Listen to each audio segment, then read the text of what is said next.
नमस्कार। बाजार का मूड आजकल कुछ ठीक नहीं चल रहा है ना? हर तरफ लाल ही लाल। तो आज हम इसी गिरावट के पीछे की पूरी कहानी को समझेंगे, वो भी एकदम सिंपल और मजेदार स्टाइल में। तो चलिए शुरू करते हैं। तो सबसे बड़ा सवाल जो आजकल हर किसी के दिमाग में घूम रहा है, भाई ये शेयर बाजार में इतनी बेचैनी क्यों है? आखिर सब कुछ लाल निशान में क्यों बंद हो रहा है? चलिए आज इसी पहेली को सुलझाते हैं। तो सबसे पहले देखते हैं कि बाजार का हालचाल कैसा है। और देखिए, ये कोई एक दो दिन की बात नहीं है। आज लगातार चौथा दिन था जब बाजार नीचे गिरा। अब इतनी गिरावट होगी तो टेंशन तो होगी ही, राइट? आज सेंसेक्स को देखें तो ये करीब 31 पॉइंट नीचे बंद हुआ। अब शायद लगे 31 पॉइंट ही तो है, लेकिन ये छोटी सी गिरावट उस बड़ी कहानी का सिर्फ एक हिस्सा है जो पिछले 4 दिनों से चल रही है। और कहानी सिर्फ सेंसेक्स की नहीं है। निफ्टी 50, जिसमें हमारी टॉप 50 कंपनियां हैं, वो भी लगभग 46 पॉइंट नीचे आ गया। मतलब साफ है, बड़े बड़े खिलाड़ी भी दबाव महसूस कर रहे हैं। और मजे की बात देखिए, ये गिरावट सिर्फ बड़ी बड़ी कंपनियों तक ही सीमित नहीं है। मिड कैप 100 और स्मॉल कैप 100 दोनों ही लगभग 1% लुढ़क गए। मतलब चोट तो भाई सबको बराबर की पड़ रही है। तो कुल मिलाकर कहानी ये है कि चाहे मार्केट के बड़े मगरमच्छ हों या छोटे निवेशक, इस गिरावट का असर हर किसी पर हो रहा है। पूरा का पूरा बाजार इस प्रेशर को फील कर रहा है। तो ठीक है, अब जरा जासूस की टोपी पहनते हैं और पता लगाते हैं कि इस गिरावट के पीछे के 4 असली गुनहगार कौन हैं। आखिर कौन है ये विलन जो हमारे बाजार को नीचे खींच रहा है? तो ये रहे वो 4 बड़े कारण। Number 1, profit booking. इसको ऐसे समझिए कि पार्टी जब जोरों पर थी तो कुछ समझदार मेहमान अपना अपना गिफ्ट लेके चुपचाप निकल लिए। नंबर 2, हमारा कमजोर होता रुपया। ये विदेशी निवेशकों को थोड़ा डरा रहा है।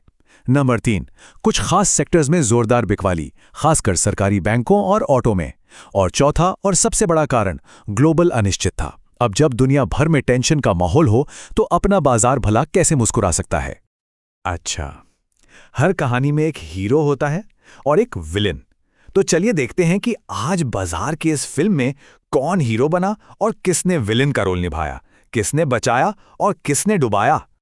तो आज के हीरो थे आईटी सेक्टर। वाह, गिरावट के इस तूफान में ये चट्टान की तरह खड़े रहे।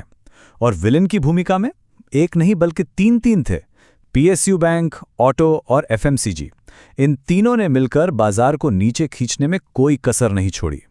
और इस आईटी सुपर हीरो गैंग के बड़े नाम थे इन्फोसिस, टीसीएस और विप्रो। सच कहें तो आज बाजार की थोड़ी बहुत इज्जत इन्होंने ही बचाई है। लेकिन एक मिनट, आईटी सेक्टर हीरो बना क्यों? इसका राज बड़ा मजेदार है। देखिए, जब हमारा रुपया डॉलर के मुकाबले कमजोर होता है ना, तो वो आईटी कंपनियों के लिए अच्छे दिन ले आता है। क्यों? क्योंकि इनकी सारी कमाई होती है डॉलर्स में। तो जब वो डॉलर्स को रुपए में बदलते हैं तो उन्हें पहले से कहीं ज्यादा रुपए मिलते हैं। सिंपल। चलिए, आज का हालचाल तो हमने समझ लिया, लेकिन सबसे जरूरी सवाल तो ये है कि अब आगे क्या करें? कल के लिए हमारी तैयारी क्या होनी चाहिए? आइए इस पर भी बात कर लेते हैं। तो देखिए, एक्सपर्ट्स का मानना है कि कुछ चीजों पर फोकस कर सकते हैं। पहला, उन कंपनियों पर नजर रखिए जो एक्सपोर्ट करती हैं, जैसे कि आईटी कंपनियां। दूसरा, जो सेक्टर्स पिट रहे हैं जैसे पीएसयू बैंक और ऑटो, उनसे फिलहाल थोड़ी सावधानी बरतना अच्छा है। हाँ, अगर कोई अच्छी क्वालिटी का मिड कैप या स्मॉल कैप सस्ते में मिल रहा हो तो वहां मौके तलाशे जा सकते हैं। और जो लोग लॉन्ग टर्म के खिलाड़ी हैं, उनके लिए तो हर गिरावट एक बाय ऑन डिप्स का मौका होता है कि नहीं? तो चलिए अब मुद्दे की बात करते हैं। इस पूरे विश्लेषण के आधार पर कौन से स्टॉक्स हैं जिन पर नजर रखी जा सकती है? आपकी वॉच लिस्ट के लिए कुछ आइडियाज? तो वॉच लिस्ट में सबसे पहले तो हमारे वही आईटी के सुपर हीरो हैं, इन्फोसिस, टीसीएस, विप्रो। वजह साफ है, कमजोर रुपए से इनको फायदा होगा। बैंकिंग की बात करें तो सरकारी बैंकों के तूफान से बचकर एचडीएफसी बैंक जैसा मजबूत प्राइवेट बैंक एक बेहतर ऑप्शन नजर आता है। और हां, कोई मजबूत फंडामेंटल वाला मिड कैप स्टॉक, वो तो लंबी अवधि में अच्छा रिटर्न दे ही सकता है। लेकिन दोस्तों, एक बात हमेशा याद रखिएगा, ये सारी बातें सिर्फ जानकारी और विश्लेषण के लिए हैं, ये कोई निवेश की सलाह नहीं है। प्लीज कोई भी पैसा लगाने से पहले अपनी रिसर्च खुद करें, ये बहुत जरूरी है। तो आखिर में हम उसी बड़े सवाल पर आकर रुकते हैं। बाजार की ये गिरावट एक मौका है या एक खतरा? क्या ये खरीदारी का सही समय है या फिर अभी दूर से तमाशा देखना चाहिए?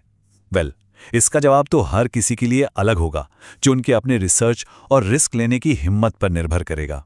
इस पर सोचिएगा जरूर।